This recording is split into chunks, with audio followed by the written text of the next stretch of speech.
Olá, bom dia, graça e paz, louvado seja Deus. Tudo bem com você e com sua casa?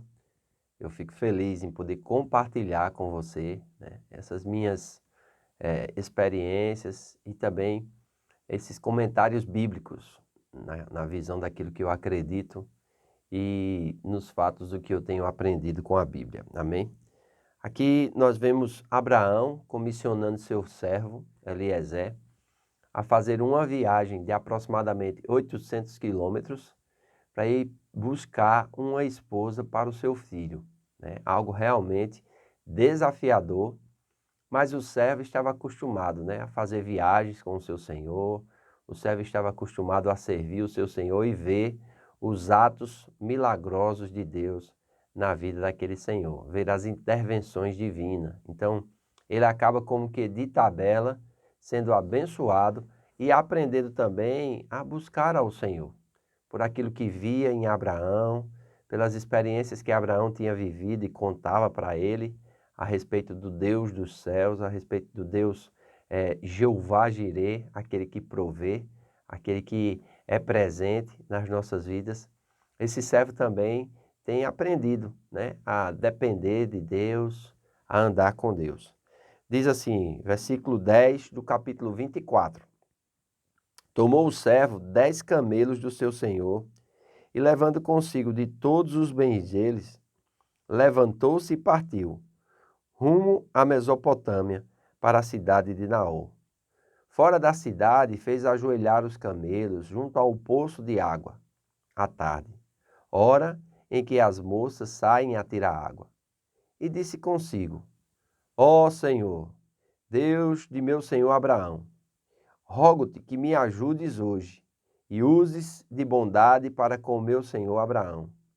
Eis que estou ao pé da fonte de água, e as filhas dos homens dessa terra saem para tirar água. Dai-me, pois, que a moça a quem eu disser, inclina o cântaro para que eu beba, e ela me responder, bebe, e darei ainda de beber aos teus camelos.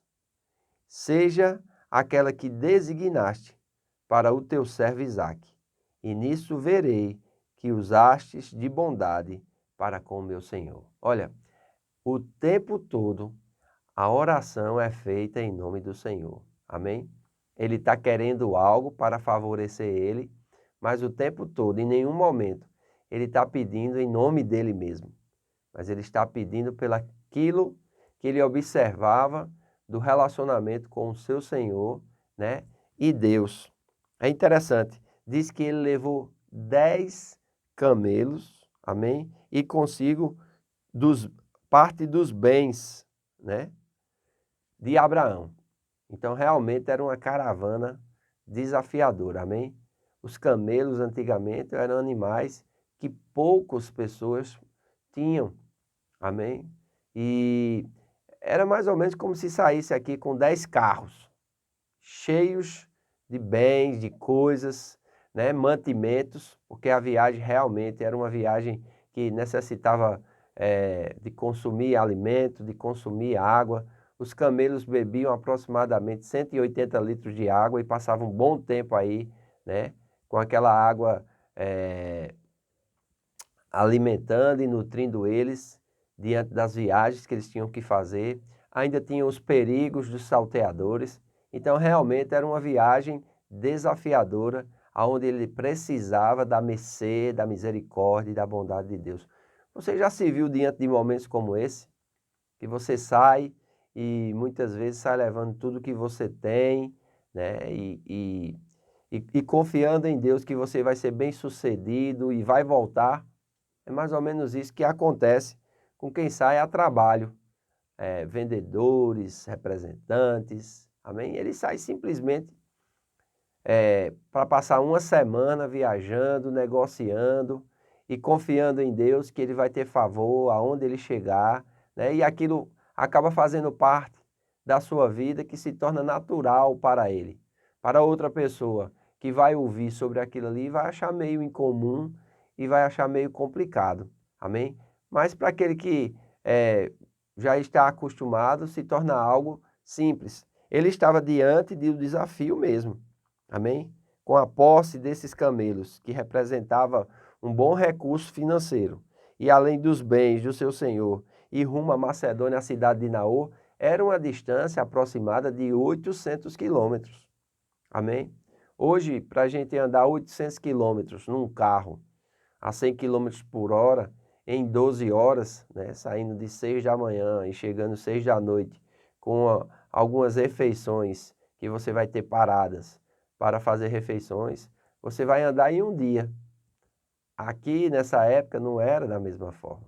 Amém? A dificuldade era muito maior, né? Os camelos tinham que parar para descansar, tinha que montar acampamento, desmontar acampamento. Então também o servo não vai só. Mas quando ele chega na cidade de Naor, ele para fora. Amém? Então ele faz ajoelhar os camelos junto ao poço de água e ele faz numa hora estratégica, na hora que as moças saem a tirar água, porque ele vivia dentro de uma cultura, e aquela cultura era algo que falava muito ao coração dele, né? Nós estamos inseridos numa cultura também. Lembra quando Paulo ele chegou em Atenas? Existia uma cultura naquela cidade, e ele precisava, vamos dizer assim, conhecer um pouco mais, então ele começa a andar e vai aos locais de culto, e ele vê que os atenienses, eles são muito zelosos para com os deuses, né?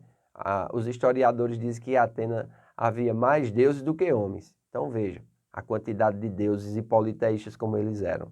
E Paulo encontra um altar ao Deus desconhecido e vai exatamente utilizar esse gancho para evangelizar os atenienses, dizendo que aquele Deus que eles adoram sem conhecer é o Deus que ele veio anunciar, que enviou o seu filho, e esse filho morreu pelos pecados e ressuscitou e um dia iria julgar a todos. Amém?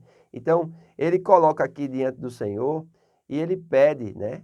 Ele intercede que Deus dê favor a ele, que Deus use de bondade para com Abraão, que Deus use de bondade para com Isaac. E ele coloca aqui uma condição.